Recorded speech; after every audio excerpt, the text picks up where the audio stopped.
నాగార్జున సాగర్ జలాశయం నుంచి నీటిని అందించే నెల్లిగల్లు ఎత్తిపోతల పథకం పనులను త్వరితగతిన పూర్తి చేయాలన్నారు మంత్రి ఉత్తమ్ కుమార్ రెడ్డి.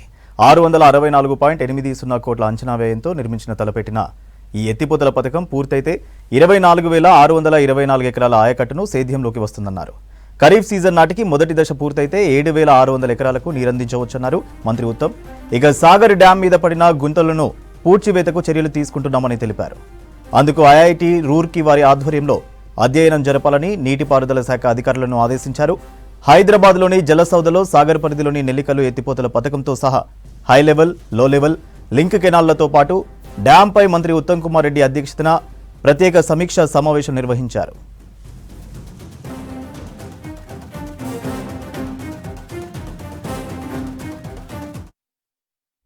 పోరుబాట వీడి జనజీవన స్రవంతిలో కలిసిన వారికి పోలీసుల సహాయ సహకారాలుంటాయన్నారు రాజన్న సిరిసిల్ల జిల్లా ఎస్పీ అఖిల్ మహాజన్.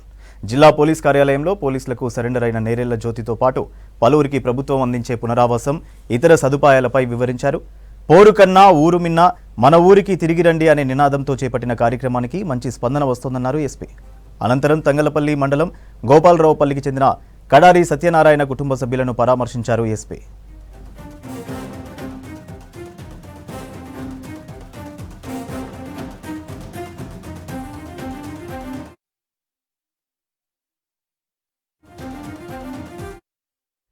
మంచిర్యాల జిల్లాలో 100 కోట్ల విలువైన వడ్లు మాయం చేశారు రైస్ మిల్లర్లు. రికవరీ కోసం ఎన్ని గడువులు ఇచ్చినా సీఎంఆర్ పెట్టకపోవడంతో మిల్లర్లపై క్రిమినల్ కేసులు పెట్టేందుకు రెడీ అయ్యారు సివిల్ సప్లై ఆఫీసర్లు. కలెక్టర్ కుమార్ దీపక్ ఆదేశాలతో మిల్లర్లపై చర్యలకు రెడీ అయ్యారు.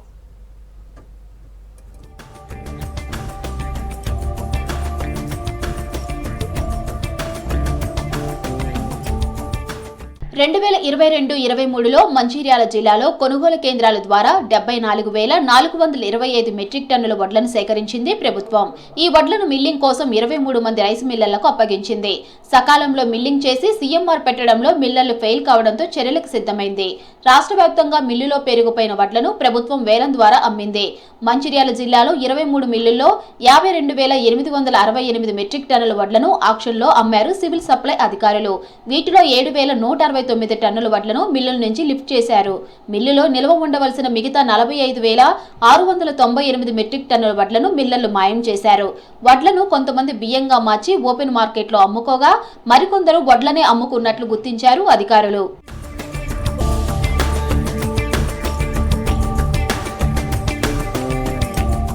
23 మంది మిల్లర్లు మాయం చేసిన వడ్ల విలువ 100.53 కోట్లుగా తేల్చారు సివిల్ సప్లై ఆఫీసర్లు. రికవరీ కోసం అనేకసార్లు గడువు ఇచ్చినప్పటికీ మిల్లర్లు లైట్ తీసుకున్నారు. దీంతో 7 మిల్లర్లపై రెవెన్యూ రికవరీ యాక్ట్ ప్రయోగించారు అధికారులు. వీరిలో 4పై ఇప్పటికే క్రిమినల్ కేసులు బుక్ చేసి 2 అరెస్ట్ చేశారు. మరో 2 కోర్టుకు వెళ్లి స్టే తెచ్చుకున్నారు. మిగతా 16 మంది మిల్లర్లపైన క్రిమినల్ కేసులు పెట్టనున్నట్లు తెలుస్తోంది.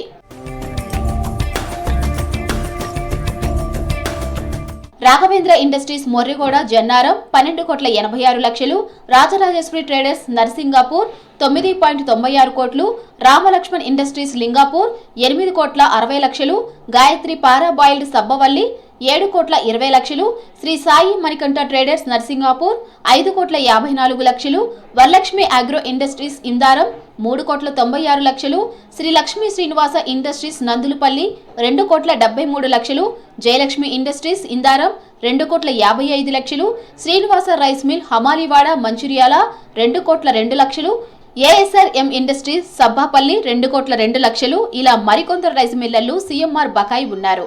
వీళ్ళు గడువులోపు బకాయిలు చెల్లించుకుంటే క్రిమినల్ కేసులు పెడతామని హెచ్చరించారు అధికారులు.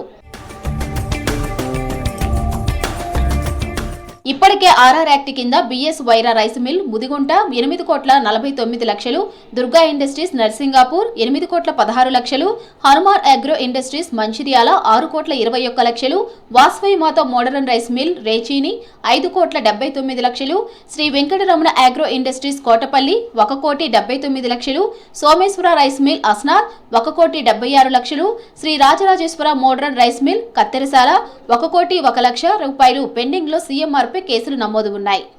మన దగ్గర సుమారుగా 90 కోట్ల వాల్యూ అయిన ధాన్యాన్ని ఈ 20 మిల్లుల వాళ్ళు ఎవరైతే ఆక్షన్ బిడ్డర్ ఉన్నాడో వాళ్ళకి అప్పగించాల్సింది ఉంది. అవి కూడా మనము వాటికి అప్పగించడానికి రాష్ట్రం నుంచి టాస్క్ ఫోర్స్ రావడం జరుగుతుంది. ప్రతి ఆల్టర్నేట్ డే ప్రతి మిల్లుని వెరిఫై చేయడం జరుగుతుంది. ఒకవేళ ధాన్యం లేకపోతే దానికి సమానమైన విలువ సొమ్ము చెల్లించాల్సి ఉంటుందని మనం రిటర్న్గా కూడా ఈ 20 మిల్లులకి రిటర్న్గా ఆదేశాలు ఇవ్వడం జరిగింది. రైస్ మిల్లర్స్ గడువులోపు బకాయిలు చెల్లించుకుంటే తగిన చర్యలు తప్పవని హెచ్చరించారు అధికారులు. చెన్నూరు నియోజకవర్గాన్ని అన్ని రంగాల్లో అభివృద్ధి చేసేందుకు ప్రయత్నిస్తున్నామన్నారు ఎమ్మెల్యే వివేక్ వెంకటస్వామి. ఎన్నికల హామీలన్నీ అమలు చేస్తున్నామన్నారు. నియోజకవర్గంలో పలు అభివృద్ధి కార్యక్రమాల్లో పాల్గొన్నారు వివేక్.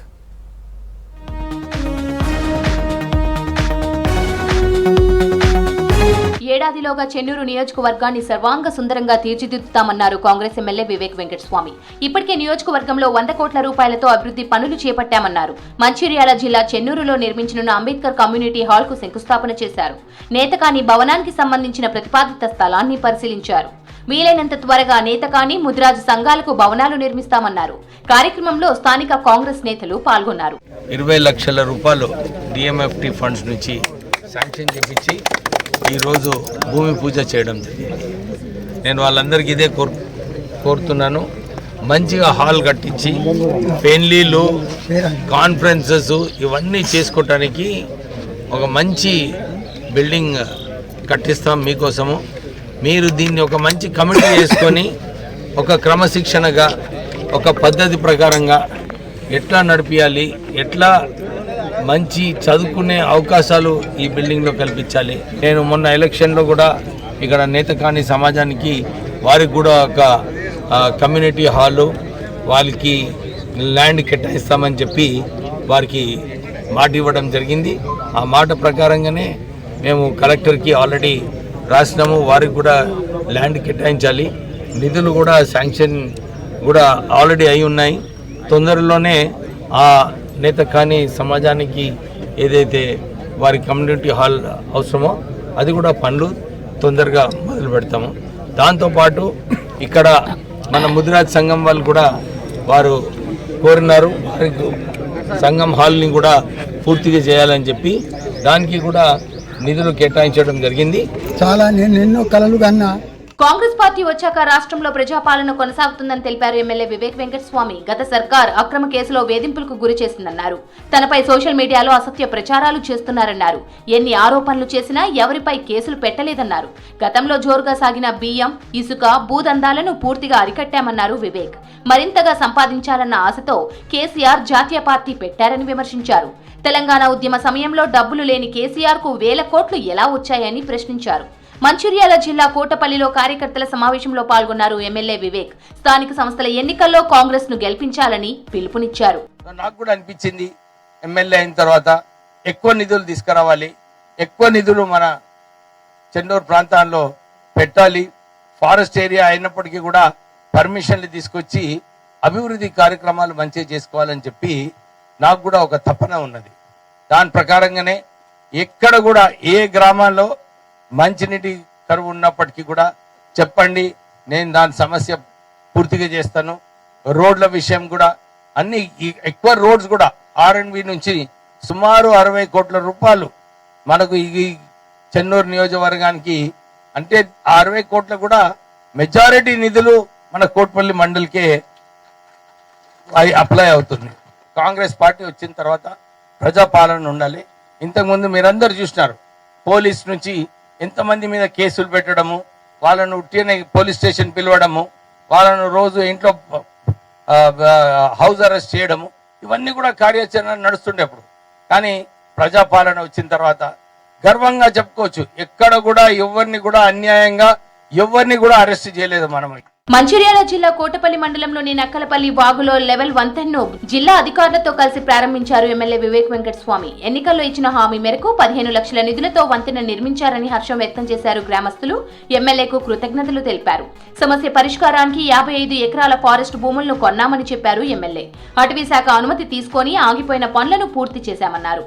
నక్కలపల్లిలో త్వరలోనే రోడ్లు కూడా వేస్తామని చెప్పారు వివేక్. సెంట్రల్ గవర్నమెంట్ వాళ్ళు అన్ని చోట్ల కూడా సీసీ కెమెరాలు పెట్టి ఎక్కడైనా పని జరిగితే ఆపాలి, R&B PR ఆఫీషియల్స్కి నోటీసెస్ ఇవ్వాలి.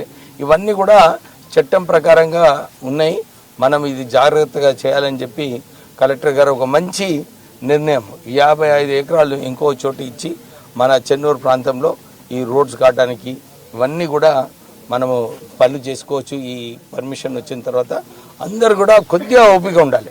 ఇప్పుడే తిరుపతి రెడ్డి శ్రావణ్ రెడ్డి చెప్పినట్టు సార్ మాకు బ్రిడ్జ్ కావాలి వస్తుంది, ఇన్ని సంవత్సరాలు మీరు వెయిట్ చేసిండ్రు, మరి ఈ మన హయాంలో 100% మీకు ఒక మంచి బ్రిడ్జ్ చేసి, అంతేగాక నేను ఇప్పుడే అక్కడి నుంచి వచ్చేటప్పుడు రోడ్ కూడా బాగాలేదు. ఎన్ఆర్జిఎస్ ఈ ల్యాండ్ ట్రాన్స్ఫర్ అయిన తర్వాత ఎన్ఆర్జిఎస్లోనూ ఎందులోనూ పెట్టి ఈ రోడ్ కూడా మంచి చేయడానికి మనము ప్రయత్నం చేద్దాం. చెన్నూరు మున్సిపాలిటీలో కొత్తగా నిర్మించనున్న ప్రైమరీ హెల్త్ సెంటర్ భవనానికి శంకుస్థాపన చేశారు వివేక్ వెంకటస్వామి. ప్రజలకు మెరుగైన వైద్య సేవలు అందించేందుకు 1,43 లక్షలతో ప్రైమరీ హెల్త్ సెంటర్ ను నిర్మిస్తున్నామని చెప్పారు. ఐనవోలు మల్లికార్జున స్వామి జాతర ఏర్పాట్లపై ఫోకస్ పెట్టింది ప్రభుత్వం. సంక్రాంతి నుంచి 3 నెలల పాటు జాతర జరగనుంది. ఎమ్మెల్యే నాగరాజు అధ్యక్షతన జరిగిన సమీక్ష సమావేశంలో కీలక నిర్ణయాలు తీసుకున్నారు.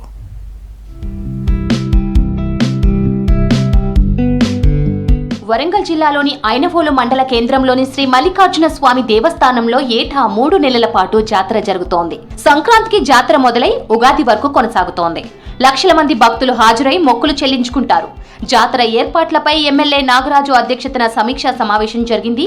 ఈవో అద్దంకి నాగేశ్వరరావుతో పాటు collector Pravinya, G W M C commissioner Ashwini Tanaji Wankhede, mayor Gundu Sudharani, KUDA chairman Inagala Venkatarami Reddy, TESCAB chairman Ravinder Rao, వివిధ శాఖల అధికారులు హాజరయ్యారు. జాతర కోసం వివిధ శాఖల ఆధ్వర్యంలో చేపట్టిన పనులు, వాటి పురోగతిపై సుదీర్ఘంగా చర్చ జరిగింది. గత జాతరలో భక్తుల రద్దీకి తగ్గట్లుగా టాయిలెట్స్ లేవని, శానిటేషన్, తాగునీరు, వసతి సమస్యలు ఉన్నాయని అధికారుల దృష్టికి తీసుకువచ్చారు ఎమ్మెల్యే కేఆర్ నాగరాజు. పాత సమస్యలు రిపీట్ కాకుండా చూడాలన్నారు. జాతర విజయవంతం చేసేందుకు అన్ని శాఖల అధికారులు సమన్వయంతో పనిచేయాలన్నారు ఎమ్మెల్యే నాగరాజు. అధికారులు ఎలాంటి తప్పులు చేసినా ప్రభుత్వానికి చెడ్డ పేరు వస్తుందన్నారు. భక్తులకు ఎలాంటి ఇబ్బంది కలగకుండా ట్రాఫిక్ భద్రతపై పోలీస్ శాఖ ప్రత్యేక దృష్టి పెట్టాలన్నారు. ఆలయ అభివృద్ధిని దృష్టిలో పెట్టుకుని వీఐపీ దర్శనాన్ని 500 టికెట్గా నిర్ణయించామన్నారు. వీఐపీ ప్రోటోకాల్ని భక్తులకు ఇబ్బంది రాకుండా చూడాలని అధికారులు సూచించారు. విద్యుత్, పారిశుద్ధ్యం, శాశ్వత నిర్మాణ పనులకు ప్రతిపాదిస్తే పరిశీలిస్తామన్నారు కుడా చైర్మన్ ఇనగాల వెంకటరామిరెడ్డి. ఎవరైతే భక్తులు వస్తున్నారో వాళ్ళకి ఇబ్బంది కలిగే విధంగా ఎవరిని కూడా ఎంకరేజ్ చేయాలి. సో అలాగే ఏదైతే మనం 500 పెట్టినామో అది కూడా కరెక్ట్గా నిర్వహించడానికి ఎవరికి కూడా వీఐపీ అని ఎవరు లెండర్లు ఇచ్చినా ఎవరు చేసినా కూడా నేను ఎవరికి ఇష్టలేని పెట్టాను, ఎవరిని కూడా ఎంకరేజ్ చేసుకోలేదు. లాస్ట్ టైం కూడా నేను కూడా కొనుక్కొని పోయినా, రవీంద్ర వాళ్ళు కూడా కొనుక్కొని వచ్చారు టెంపుల్లకు. అలాగే ప్రోటోకాల్ ప్రకారంగా ఎవరైనా వస్తేనే ప్రోటోకాల్ ప్రకారమే వారికి షాలో పెట్టడం కానీ ఏమైనా చేయండి. అదనంగా నేను చెప్పినాను వాళ్ళు చెప్పిన ఎవరికి కూడా ప్రోటోకాల్ లేకుండా కూడా మీరు షాలో మిమ్మల్ని కప్పకండి.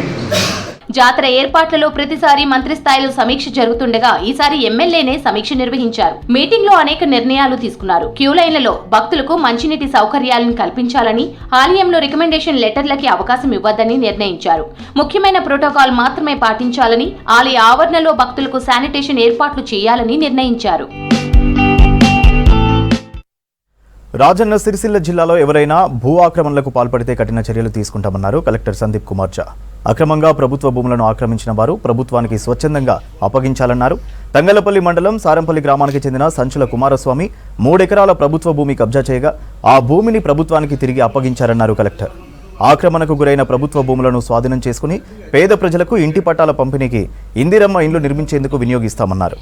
గతంలో 20 గుంటల భూమిని కబ్జా చేసిన సింగిల్ విండో చైర్మన్ కోడూరి భాస్కర్ను అరెస్టు చేసి రిమాండ్కు తరలిస్తున్నామన్నారు ఎస్పీ అఖిల్ మహాజన్. పట్టాలు చేసుకున్నారు. నేను కూడా పట్టా ఇవ్వండి ఎంఆర్ఓ గారికి అప్లికేషన్ పెట్టుకున్నాను. అప్లికేషన్ పెట్టుకుంటే వాళ్ళు ఎంక్వైరీ చేశారు. ఆర్ఎస్ అంతా వచ్చి ఎంక్వైరీ చేశారు సాగులు ఉన్నారా లేదా. తర్వాత మాకు పట్టువారి భూమి అయి ఉండే కానీ ఏం చేసిందంటే పట్ట చేయడానికి నన్ను 2.5 లక్షలు అడిగారు. అడిగితే నాకు ఇవ్వండి, ఇవ్వలేదు, నాకు పట్ట చేసుకోలేదు, నాకు 5 మంది రాదు అని రిటర్న్ ఇస్తున్నారు. అప్పుడు ఉన్న పట్టవారి భూమి అని వాళ్ళు ఉంటే అప్పుడు నాకు డబ్బులు లేవు అని చెప్పిన, నాకు చేయలేదు, పట్టలేదు, నేను తీసుకున్నాను.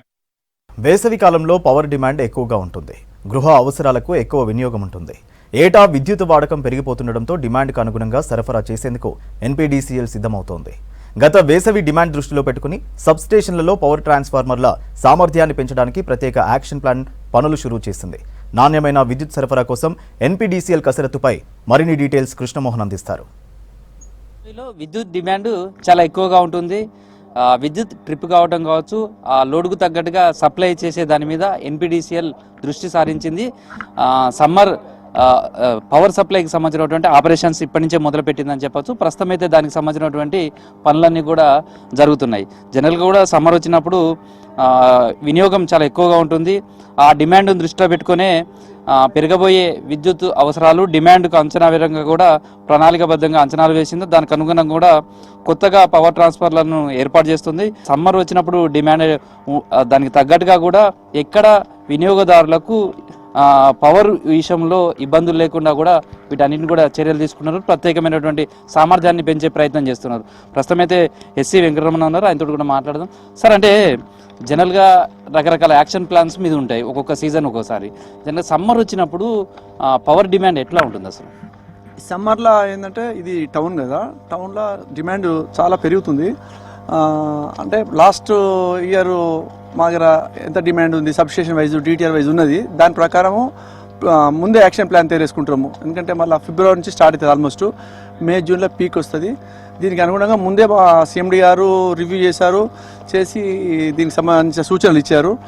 దీనిలో భాగంగా మనం ఏం చేసినామంటే సబ్స్టేషన్ల ట్రాన్స్ఫార్మర్ కెపాసిటీ పెంచడము. ఉదాహరణ ఇక్కడ శాంపేట సబ్స్టేషన్లో ఒక 8 MVA ఒక 5 MVA ఉంది. ఈరోజు ఈ 5 MVA ప్లేస్లో 8 MVA ఛార్జ్ చేసినాము, అంటే ఇది ఎన్హాన్స్ చేసినాము.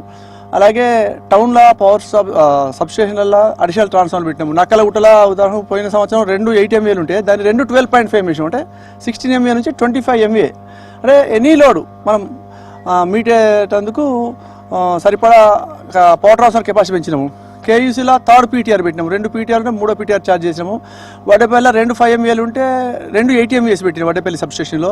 ఎన్ఐటి సబ్స్టేషన్లో కూడా 2 8 MVAs ఉన్నాయి. 3వ PTR పనులు కూడా అవుతున్నది, అక్కడ ఒక 8 MVA వస్తుంది. సబ్స్టేషన్ లెవెల్లో అన్ని ఎనీ డిమాండ్ పోయిన సంవత్సరం కంటే 20-30% ఎక్కువ వచ్చినా మీట్ అయ్యేటందుకు ప్రణాళికలు చేసుకున్నాము. నెక్స్ట్ డిటిఆర్స్ లెవెల్లో కూడా మేము చేసినాం. దాదాపు 200 ట్రాన్స్ఫార్మర్ వరకు పెట్టాల్సి వస్తుంది. అందులో 100 వరకు ఎస్టిమేట్ శాంక్షన్ అయినాయి. ఇవన్నీ ఈ జనవరి ఫిబ్రవరి మ్యాక్సిమం ఫిబ్రవరి లోపు కంప్లీట్ చేస్తాం. 100 KV తీసి 160 KV పెట్టడం, అంటే ట్రాన్స్ఫార్మర్ కెపాసిటీ ఎన్హాన్స్ చేసుడు, అడిషనల్ ట్రాన్స్ఫర్ పెట్టి చేస్తాం. జనరల్గా 3 సీజన్లుగా చూస్తుంటాం కదా. ఈ సమ్మర్ సీజన్ ఈ 2 సీజన్ తోటి పోలితే డిమాండ్ ఎక్కువ ఉంటుంది. అగ్రికల్చర్కి సంబంధించి కూడా ఇప్పుడు మీరేమో రెసిడెన్షియల్ పరిధి చూస్తున్నారు, అగ్రికల్చర్ వరకు కూడా ఎట్లా ఉంటుంది? అక్కడ కూడా సేమ్ ఫంక్షన్ ఈ సమ్మర్ కోసం యాక్షన్ ప్లాన్ ఉంటుందా? అగ్రికల్చర్ ఉంటుంది, అది సమ్మర్కు సంబంధం అది కాదు.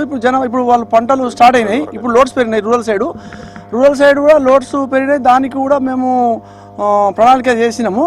అక్కడ అడిషనల్ ట్రాన్స్ఫర్ పెట్టుడు, కొత్త అగ్రికల్చర్ వస్తున్నాయి, లేకపోతే వాళ్ళు కూడా అగ్రికల్చర్ ఉన్న డీటెయిల్స్ ఓవర్లోడ్ అయితే కూడా అగ్రికల్చర్ సీజన్ కొద్దిగా తేడా ఉంటుంది దీనికి. ఎందుకంటే అది ఫిబ్రవరి వరకు మార్చి వరకు అయిపోతుంది. అది అయిపోయినాక కూడా కంటిన్యూ అవుతుంది. మన డొమెస్టిక్ సంబంధించి గృహాలకు సంబంధించింది మే జూన్ వరకు వస్తుంది, కానీ అప్పటికి పంటలు కట్ అవుతాయి. అగ్రికల్చర్ డిమాండ్ సీజన్ కొంత తేడా ఉంటుంది. ఈ మన డొమెస్టిక్ సిటీలో టౌన్లో ఉండేది పీక్ ఏప్రిల్ మే జూన్లో పీక్ పోతుంది. ఈ డొమెస్టిక్ వినియోగం సంబంధించి లాస్ట్ 3-4 ఇయర్స్గా చూస్తుంటే డిమాండ్ ఎట్లా పెరుగుతూ వస్తుంది? ఇప్పుడు ఈ వచ్చే సమ్మర్ కూడా ఎలా ఉంటుందని అంచనా వేస్తున్నారు? చాలా పెరుగుతుంది. పోయిన సంవత్సరమే మేము చాలా కొన్ని ప్రాబ్లమ్స్ వచ్చాయి. కొన్ని ఉదాహరణకు యాదవ సబ్స్టేషన్లో అయితే ఒక ట్రాన్స్ఫార్మర్ 160 KV ఉండే, అది కంటిన్యూస్గా ఫీజులు పోతుంటే చూస్తే దాని లోడు 315 KV సరిపోయేది లోడ్. అంటే తెల్లారి అప్పటిదప్పుడు ఎమర్జెన్సీగా ఎస్టిమేట్లు వాటికి కూడా అప్పటిదప్పుడు చేసి ఒక్క రోజులో కమిషన్ ట్రాన్స్ఫర్ తీసి పెట్టినాము. ముఖ్యంగా టెంపరేచర్ పెరుగుతున్నది. టెంపరేచర్ ఎవ్రీ ఇయర్ పెరుగుతుంది. దాదాపు 49, 50, 48, 46 కూడా నడుస్తుంది. కాబట్టి మేమైతే ఈసారి ఇంకా అప్లయన్స్ పెరుగుతుంది. ఇప్పుడు ప్రతి ఒక్కళ్ళు ఏసీ లేకుండా ఉండే పరిస్థితి లేరు. కాబట్టి వాటిని అంటే ఒక ఏసీ హెవీలో ఉంటుంది. ఒక ఏసీ 1.5 tons అంటే 1.5 kilowatts ఉంటుంది. అది నడిచే కొద్దిసేపు అయినా కానీ మనకు పీక్ ఈవినింగ్ 8కి స్టార్ట్ అయితే 10, 11కు పీక్ పోతుంది. ఖచ్చితంగా ఈసారి ఇంకా పెరుగుతుంది. ఎందుకంటే చూస్తున్నాం కదా, టెంపరేచర్ పెరగడం వల్ల ఎవరు ఉండే పరిస్థితి లేదు, కూలర్లతో కూడా నడిచే పరిస్థితి లేదు, ఏసీలకే పోతున్నారు. కాబట్టి వాటికి ఖచ్చితంగా మేము ప్రిపేర్ అయినాం. సబ్స్టేషన్లో ఈ సమ్మర్ టైంకి సంబంధించి ఎక్కువ మంది సిబ్బంది ఉంచడం అట్లా చేస్తారా? ఏమాత్రం చిన్నగా కరెంటు సప్లై ఆగిపోయినా, బ్రేక్ డౌన్ అయినా చాలా సఫర్ అయ్యే అవకాశాలు ఉంటాయి.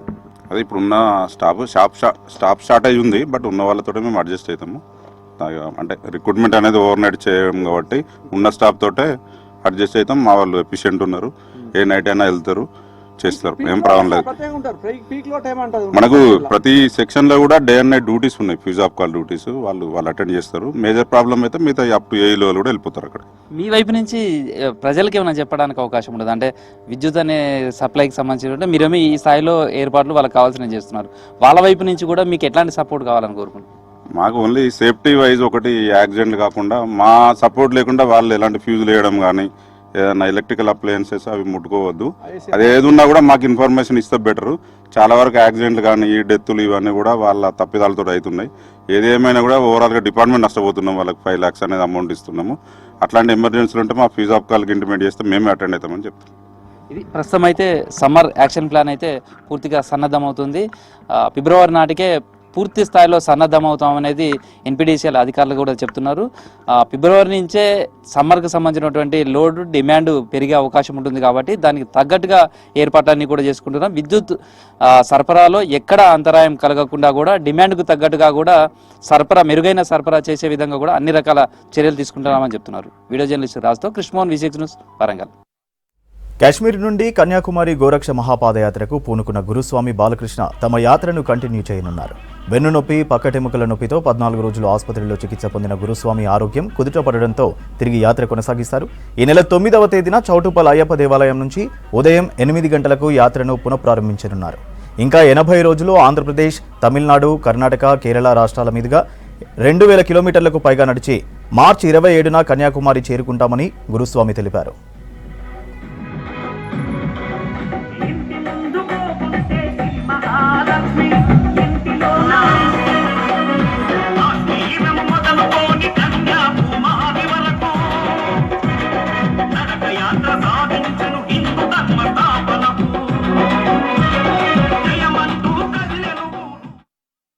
మళ్ళీ పాదయాత్ర 9వ తేదీ జనవరి 9 ఉదయం చౌటుప్పల్ అయ్యప్ప దేవాలయం నుంచి పాదయాత్ర ప్రారంభించడం జరుగుతుంది. ఇక్కడ నన్ను కుటుంబ సభ్యులుగా ఆదరించిన ఈ అయ్యప్ప దేవాలయ సమితి ముఖ్యులు మురళీ గురుస్వామి గారు, భాస్కర్ గురుస్వామి గారు, శంకర్ గురుస్వామి, అదేవిధంగా నా కోసం పాటుపడ్డ మా డాక్టర్ కాటం రాజు గారు, ఇక్కడ ఉన్న ప్రతి అయ్యప్పలకు, చౌటుప్పల్ ప్రాంతంలో ఉన్న ప్రతి గోభక్తునికి, హిందూ బంధువునికి, అదేవిధంగా నా కోసం నేను నా ఆరోగ్యం బాగుండాలని ప్రార్థనలు చేస్తున్న ప్రతి ఒక్కరికి కూడా పేరు పేరున హృదయపూర్వక ధన్యవాదాలు స్వామి. జనవరి 9 ఉదయం గురువారం ఉదయం 8:30 ఇక్కడ నుంచి మళ్ళీ గోరక్ష మహాపాదయాత్ర ప్రారంభం కాబడుతుంది.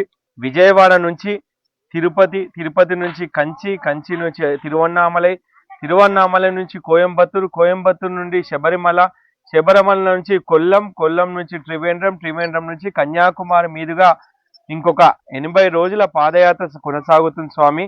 ఈ పాదయాత్రలో మీరందరూ కూడా గోరక్షణ, భూరక్షణ కోసం మనందరి బాధ్యత ఈ ధర్మాన్ని రక్షించడం, మనందరి బాధ్యత ఈ ఆవును, ఆడపిల్లను రక్షించడం, మనందరం ఐక్యమత్యంగా ఈ గోవును రక్షించుకోవాలని ఒక సోషల్ కాస్తోని పార్టీలకు అతీతంగా, కులాలకు అతీతంగా చేస్తున్న ఈ మహాయజ్ఞానికి మీరందరూ సహకరించాలని మనస్ఫూర్తిగా కోరుతూ మీ బాలకృష్ణ గురుస్వామి. పెద్దపల్లి జిల్లా కేంద్రంలో దారుణం చోటు చేసుకుంది. కూనారం రోడ్డు వద్ద రైలు పట్టాలపై 2 నెలల బాలుని గుర్తు తెలియని వ్యక్తులు వదిలి వెళ్లారు. బాలుడి ఏడుపు విని స్థానికులు రైల్వే పోలీసులకు సమాచారం అందించారు. ఘటనా స్థలానికి చేరుకున్న రైల్వే పోలీసులు బాలుని చేరదీసి ఉమెన్ చైల్డ్ వెల్ఫేర్ అధికారులకు అప్పగించారు. పెద్దపల్లి ప్రభుత్వ ఆసుపత్రిలో బాలుడు చికిత్స పొందుతున్నాడు.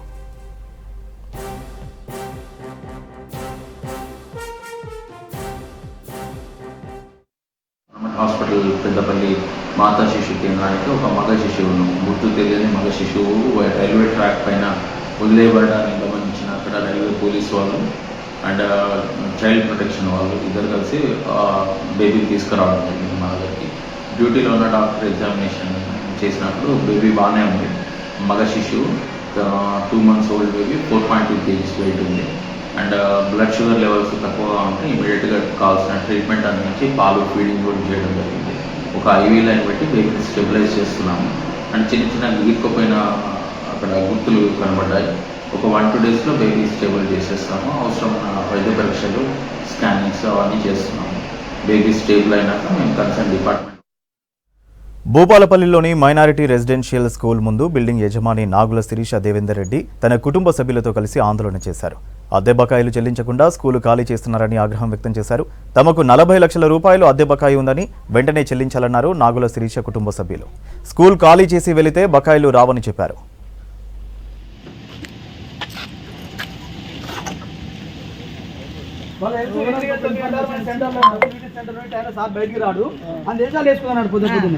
మాకు చెక్ ఇస్తారా, అమౌంట్ ఇస్తారా, ఇవ్వండి మీకు కాల్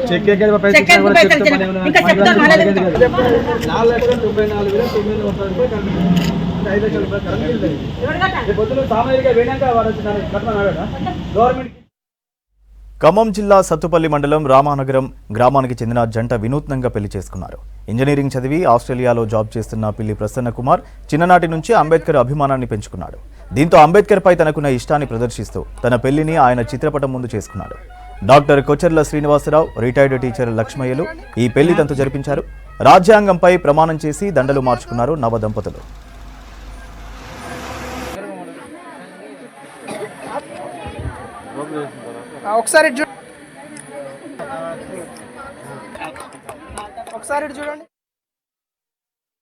దశాబ్దాలుగా రోడ్ల సౌకర్యం లేక అవస్థలు పడుతున్నారు ఆదిలాబాద్ జిల్లా గిరిజన గ్రామాల ప్రజలు. ప్రత్యేక రాష్ట్రం ఏర్పడిన అటవీ గ్రామాల పరిస్థితి మారలేదు. 10 ఏళ్లు అధికారంలో ఉన్న బీఆర్ఎస్ ఏజెన్సీ రోడ్ల అభివృద్ధిని పట్టించుకోలేదన్న విమర్శలు వస్తున్నాయి.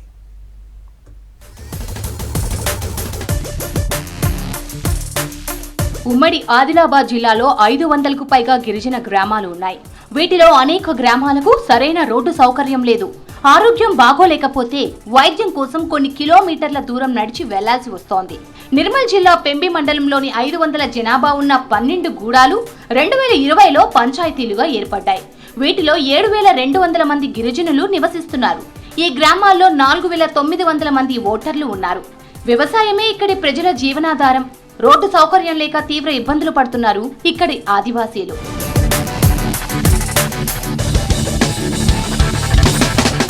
నిత్యావసర వస్తువులతో పాటు వ్యవసాయానికి అవసరమైన సీడ్స్, ఫర్టిలైజర్స్ కొనుగోలు చేసేందుకు ఇచ్చోడా, ఇంద్రవెల్లి, ఖానాపూర్, నిర్మల్కు వెళ్తుంటారు 12 గ్రామాల ప్రజలు. సీజనల్ వ్యాధులు, మహిళల ప్రసవాలకు దవాఖానా కోసం నిర్మల్, నిజామాబాద్ హాస్పిటల్స్ కు వెళ్లాల్సి ఉంటుంది. 7 దశాబ్దాలకు పైగా ఈ గిరిజన గ్రామాలకు రోడ్డు సౌకర్యం లేదు. కొన్నేళ్ల కిందట కాంగ్రెస్ ప్రభుత్వం మట్టి రోడ్డు నిర్మించింది. వర్షాలకు కొట్టుకుపోవడంతో 7 కిలోమీటర్లు కాలినడకన సత్యంపల్లి వరకు వెళ్లి అక్కడి నుంచి బస్సులో వెళ్తున్నారు ఆదివాసీలు. ఎన్నికల సమయంలో ప్రచారానికి వస్తున్న లీడర్లు రోడ్డు నిర్మాణంపై హామీ ఇస్తున్నా అమలు కావడం లేదంటున్నారు స్థానికులు. రోడ్ లేదు, రోడ్ మంచిగా చేయాలి. ఎటైనా పోవడానికి బాగా కష్టం అవుతుంది రోడ్ లేకపోతే. అంబులెన్స్ కూడా రాదు, ఏం రాదు, బాగా కష్టం అవుతుంది.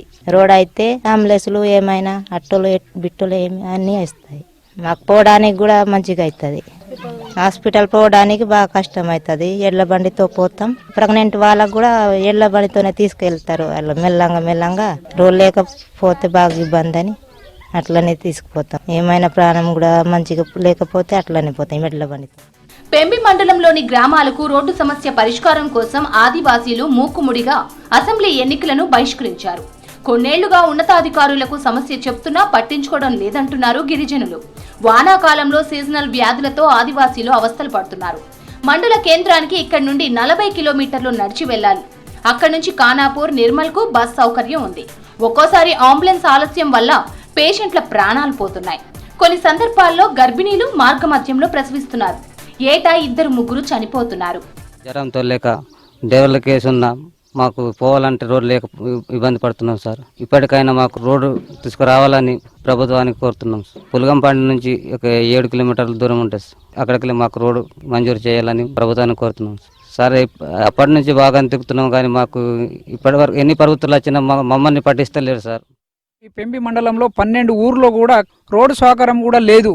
వాళ్ళు ఎక్కడైనా హాస్పిటల్ వెళ్ళాలని అంటే కూడా తీసుకుపోయే పరిస్థితిలో లేరు. వెంకంపోచంపాడులో కూడా సేవాలాల్ అనే తండా ఉంది. రాగి దుబ్బ, పెద్ద రాగి దుబ్బ, చిన్న రాగి దుబ్బలో కూడా రోడ్డు సౌకర్యం కూడా లేదు. అధికారులు దీనిపైన చూసి చేస్తారని చెప్పేసి కోరుకుంటున్నాం. దవాఖానకు నిత్యావసర వస్తువులకు కాలినడకన వెళ్లాల్సి వస్తుందంటున్నారు గ్రామస్తులు. గత ప్రభుత్వం తమ గోడును పట్టించుకోలేదంటున్నారు. నేను ఈ రాగి దుబ్బనాల టీచర్కి గత 2.5 నెలల నుంచి టీచర్గా వర్క్ చేస్తున్నానన్న. ఇక్కడ ఈ ఊరు నార్మల్ కంటే చాలా లోపట్ల ఉంటుంది, అడవిలో ఉంటుంది. ఇక్కడ రావడానికి రోడ్ సౌకర్యం కూడా అసలు బాగోదు. ఒక్కొక్కసారి బండి జారిపోయే ఇబ్బందులు కూడా చాలా ఉన్నాయి. దగ్గర ఒక 3-4 కిలోమీటర్లు అయితే అసలు దారుణంగా ఉంది రోడ్డు. అసలు వాళ్ళకి నీళ్ళ సౌకర్యం కూడా లేదు సరిగ్గా. చాలా ఇబ్బందులు పడుతున్నారు ఊరోళ్ళు. అక్కడ మళ్ళీ చిన్న చిన్న పిల్లలకి తాగు నీళ్ళ కోసం అని చెప్పేసి బావి దాకా పోవాల్సి వస్తుంది. బోరింగ్ చాలా దూరం ఉంది, అక్కడి దాకా వెళ్ళాల్సి వస్తుంది. వాళ్ళకి చాలా ఇబ్బందులు ఫేస్ చేస్తున్నారు వాళ్ళు. ఈ గ్రామానికి రోడ్డు సౌకర్యం లేదు. దాదాపు ఎన్ని ప్రభుత్వాలు మారినా ఈ గ్రామానికి పట్టించుకున్నట్లేరు. దాదాపు 30 సంవత్సరాల నుంచి ఆదివాసీ ప్రజలు నివసిస్తూ ఉంటారు. ఓట్లప్పుడే నాయకులు వచ్చి ఓట్లు అడుగుతారు, కానీ మా పరిస్థితులు మాత్రం ఎవరు పట్టించుకోరు. ఇప్పుడు స్వాతంత్రం వచ్చి దాదాపు 77 సంవత్సరాలు అవుతుంది, కానీ ఇప్పటి వరకు మా గిరిజన పల్లెలకు రోడ్ సౌకర్యం కానీ ఎటువంటి పరిష్కారం చేయట్లేదు. కాంగ్రెస్ ప్రభుత్వం తమ గ్రామాలకు రోడ్లు ఏర్పాటు చేయాలంటున్నారు ఆదివాసీ ప్రజలు. ఇవి bulletin updates. Keep watching V6 news.